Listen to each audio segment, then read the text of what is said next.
Yo, what's up? My name's Pat. Welcome back to another Dungeon Defenders video. I've been fortunate enough recently to overcome challenges that I had never expected to be able to do, especially in the time frame. But welcome back for another episode. Today we have another thing planned. I'll be doing loot from 1 hour. One of my favorite things to do in Dungeon Defenders, or probably just in video games in general, testing a method, doing it for 1 hour, timing it, and seeing the loot, seeing what I can get, seeing the rewards, to give you guys an idea of what to look out for when doing these methods yourself. So today I do have 4 accounts out and prepared, and I'll be doing Embermount Volcano on Nightmare Hardcore difficulty, but I'll only be doing the first wave.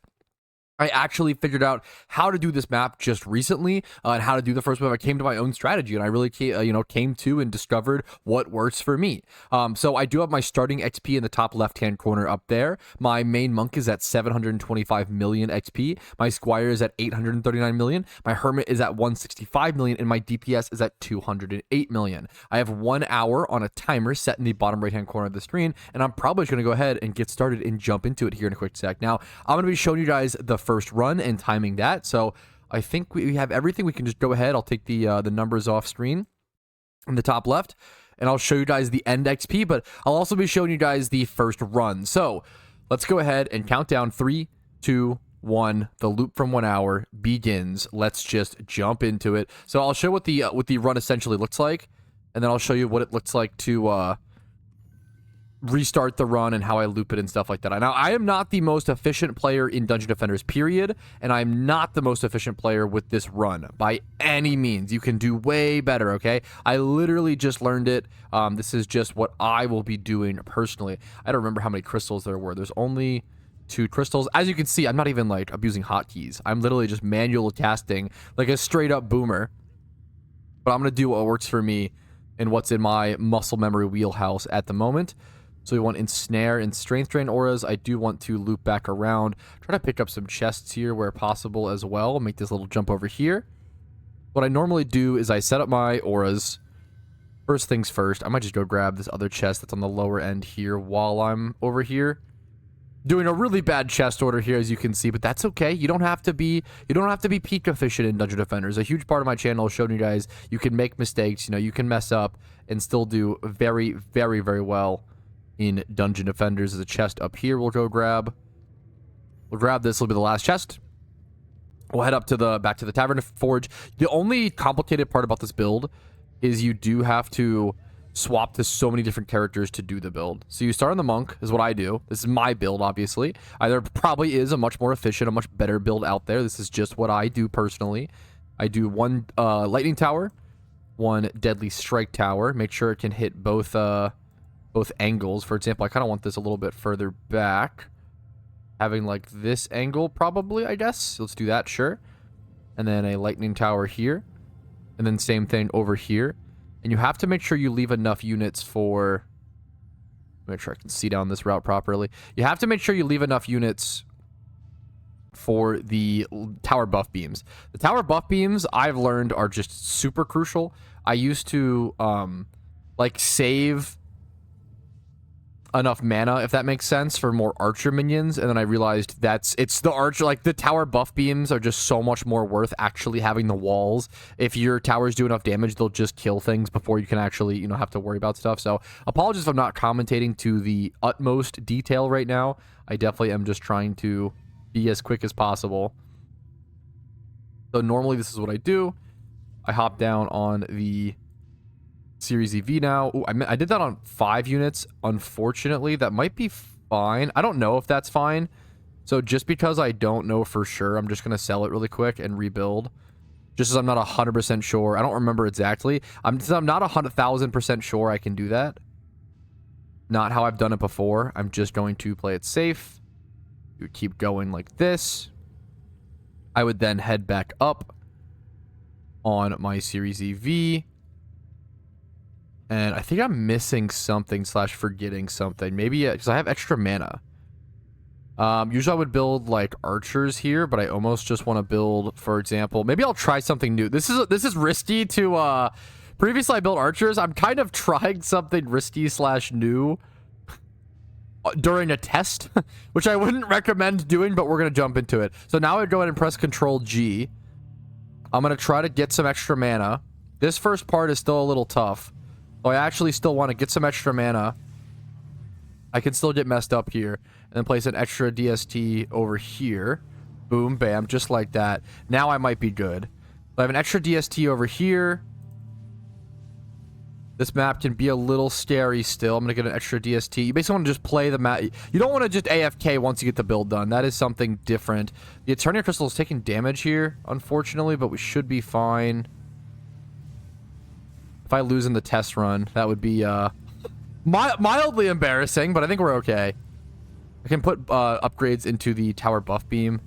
It's a tough run, as you can see. I just learned it. I can kind of barely scrape by it. I'm not going to lie. There might be some failed attempts throughout the loop for 1 hour. But that's what I can do right now, and it's about 5 million XP per run. So we do complete it, thankfully. It's not a total embarrassment. We get a level up on our mage. It took around...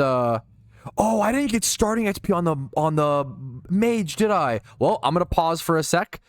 I forgot. I didn't even think about getting starting XP on all of the characters that we're going to be using that aren't just the ones we're farming on. So, okay, I'm going to go back, check the VOD, and get all the numbers for those as well. Alrighty, with the timer and everything paused, I did go ahead and note down my mage and my Series EV total XP at the start before the wave ended. I don't actually know if the Series EV will gain any XP. I'm honestly not sure how that works in Dungeon Defender, so I'm curious to see how that mechanic works. You know, we learn something new every day, which is awesome. But I think other than this, I'm ready to, essentially what I'm going to do now is I'm going to go ahead and just click restart level and start the timer and just do this for... an hour on repeat. So I will see you guys after the testing is done from this point forward and get back to you with the numbers. I hope you enjoyed today's episode of Dungeon Defenders. If you do, make sure to leave a like on it. If not, dislike and subscribe to see DD videos every 3 days.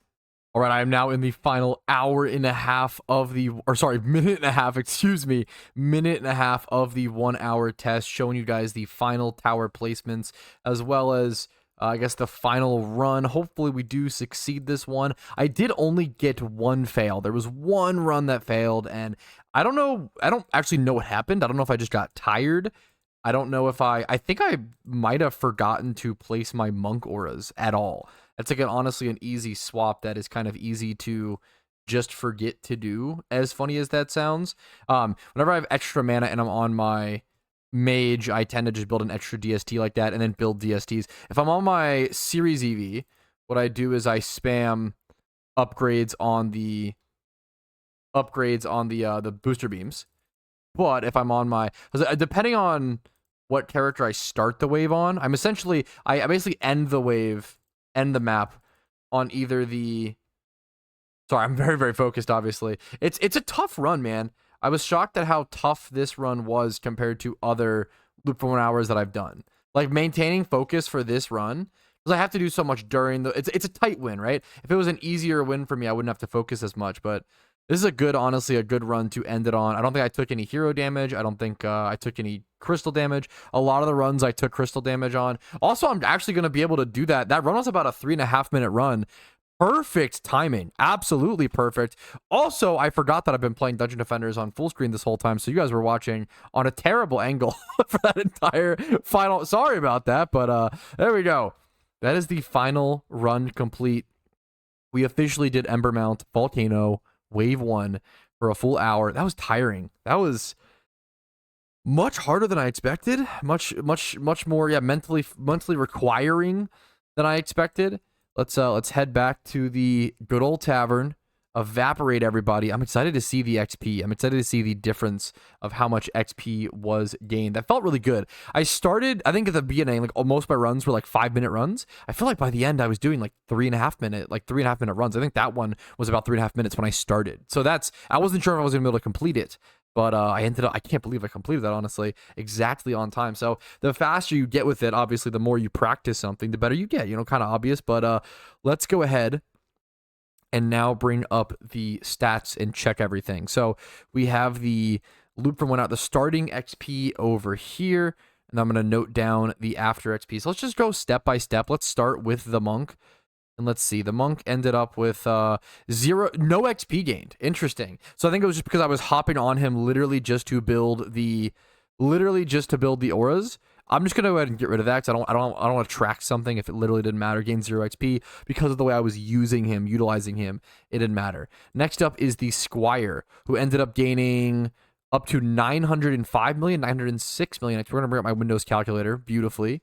We're gonna go end XP and then go Squire, who ended up with around 906 million XP, almost 905.95. We're going to call it 906, round up, and then started with 839. So the Squire actually ended up with 67. We're going to do plus 67 million XP, which is insane. I'm just going to track the XP gain. So the Squire ended up with 67 million gained. Let's go ahead and do his level up to level 98, which is a beautiful thing to see.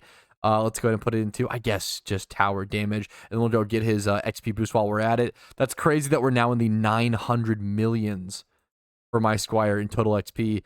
Getting a huge boost there. Was that an 8 million XP boost? Do you count that in the gained XP? I don't think so. It's just an extra little boost, but that's crazy to see from 905 up to 914 off purchasing that. And then next up is the Hermit, which gained the same amount of XP as the Squire, plus 67 million, which they were just AFK characters, so it does make sense. I'm curious to see how much my Monk versus Series EV gained, since sometimes they were in half the round, sometimes they weren't, etc., etc. So the Hermit, 232, started with 165 million XP, ended at 232 million XP, ended up getting Hermit plus 67 million XP as well, the same amount as the Squire. And we have a level up, of course, on the Hermits. Let's go ahead and go through that. And people were telling me to put, he said he needed a bunch of defense-based damage as well as HP. I honestly don't know exactly. His AoE is really low. Should I put it into that? I think I probably should put some into that. So we're going to go ahead and just crank that whole level into it, dude. Why not? The Golem needs to be able to reach his friends.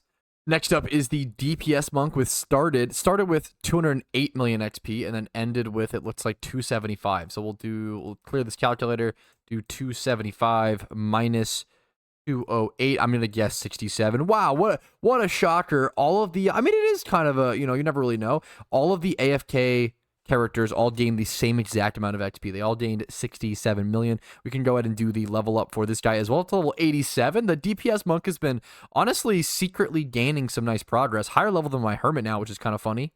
Now, here's where things get a little interesting, because these guys should have gained awkward amounts of XP, I believe. It looks like the Mage ended up with 777 million minus 736. 41 million. That makes sense. So these were only in for half of the waves. So this was plus 41 million XP. And then let's go check. Do we have a level up on this? Did we already do the level up? I think I might have already done the level. I don't remember. Maybe my Mage just didn't get a level up. It might have, but I already did it. Honestly, the way we can check, the real way we can check if we have a level up or not, is by heading over here and checking. So I did. I don't know if I already did it. I must have and just forgotten. So let's also use the swap hero function over at the Tavern Keep. What? You guys have been telling me to do that forever, and I keep forgetting. So I actually remembered this time, guys. I do read the comments. I know it may seem a little silly at times, but I do read the comments. Let's do our level up on our Series EV first, because why not? That's cool. And then we can, I need to not buy the bonus XP yet, because I need to do the math. So the Series EV, we could do really easy math, actually. It started with 640 million, ended with 683. So that's a 43 million. Wow. I am shocked that both of these guys gained like a lot of XP. Like for them switching off, right?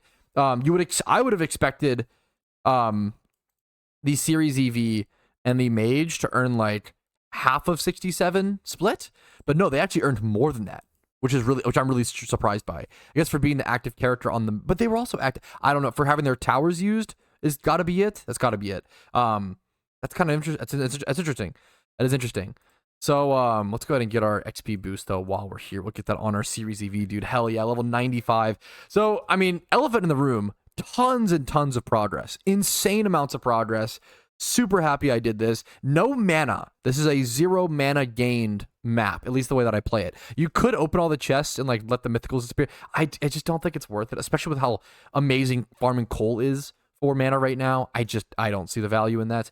I am going to now add up all the total XP gain. So 67 plus 67 plus 67, probably could have done times 3, but plus 41 plus 43. This is the total amount, 285 million. 285 million XP I'll do the full number for dramatic flair. 285 million XP was gained in 1 hour across 5 different characters. So here is the final number of Embermount Volcano Wave 1 farming for XP. I ended up getting around 67 million XP per hour per character, but it was among 5 characters, whereas normally you're grinding about 4 characters per map because I was switching back and forth for a specific build, etc., etc. I ended up with around 285 million total XP gains, especially more XP total than other maps. I actually checked back on my loop from 1 hour of Tinkerer's Lab, which was over a year ago at this point, which kind of makes me feel old. I ended up with 25 to 32 million XP per hour per character among 4 characters, but also 700 million mana per hour. Now, the mana per hour, it's pretty good. However, with being able to get 2 billion mana from selling 1 piece of coal right now during this event, that is just negligible. Speaking of, I need to abuse this a lot more while it's active. I'll be doing survival runs starting next episode. Don't you guys worry. But yeah, pretty insane numbers. Pretty cool to compare it to previous loop from 1 hours. This was easily the most efficient loop from 1 hour I've ever done. Every single time you make progress in the game, every single time you move forward, hopefully you're making progress. Hopefully every single time it becomes the most efficient. And hopefully you guys enjoyed another episode of me just messing around, playing Dungeon Defenders and having fun. Like the video if you did. Dislike if you did not. That's okay. Subscribe to the channel for Dungeon Defenders videos every 3 days. And check out the Patreon if you want to go above and beyond and support the channel. It does help out a ton, but it's really, not required to enjoy the content. Thank you guys for watching. Have a great day. I'll see you guys later. Peace, Reno. Hey, what's up? Retro Pat here, and I want to say a quick big thank you to everybody whose name is listed here because it means you went above and beyond and supported me via the Patreon, which allows me to put more time, effort, and resources into this channel. Thank you so much, and have a great day.